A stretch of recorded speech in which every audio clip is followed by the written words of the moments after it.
γεια σας, καλώς ήρθατε στο κανάλι μου. Πάμε σήμερα να φτιάξουμε ζυμαρόπιτα, πανεύκολη τυρόπιτα που τη φτιάχνουν πάρα πολύ γιατί είναι εύκολη, τεμπελόπιτα αλλιώς.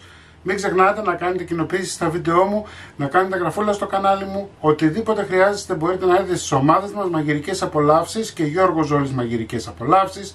Γράψτε μου ένα σχόλιο από που με βλέπετε και τώρα πάμε να σας δείξω την εκτέλεση και τα υλικά. Πάρα πολύ εύκολη τυρόπιτα, έτσι. Σε ένα μπολ θα βάλουμε 4 αυγά,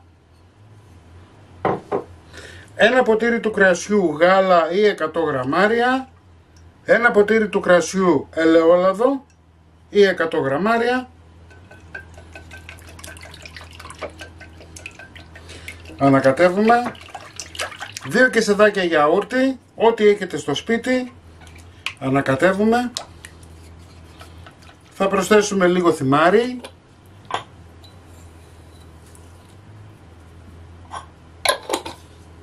πιπέρι,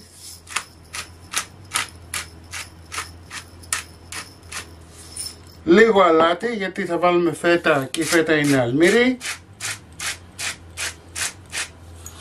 ανακατεύουμε. Θα ρίξουμε 300 γραμμάρια αλεύρι που φουσκώνει μόνο του, φαρίνα, ανακατεύουμε.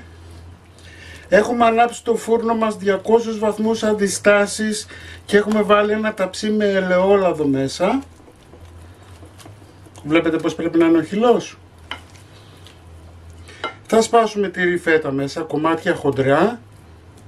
Η ποσότητα είναι στη δική σας την κρίση. Εγώ βάζω γύρω στα 400 γραμμάρια.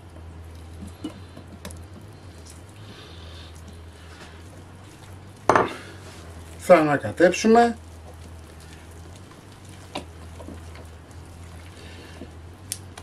Παίρνουμε το ταψί μας από το φούρνο, θα ρίξουμε μέσα το μείγμα.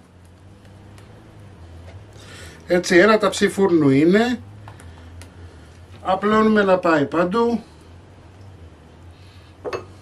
Θα ρίξουμε από πάνω λίγο θυμαράκι.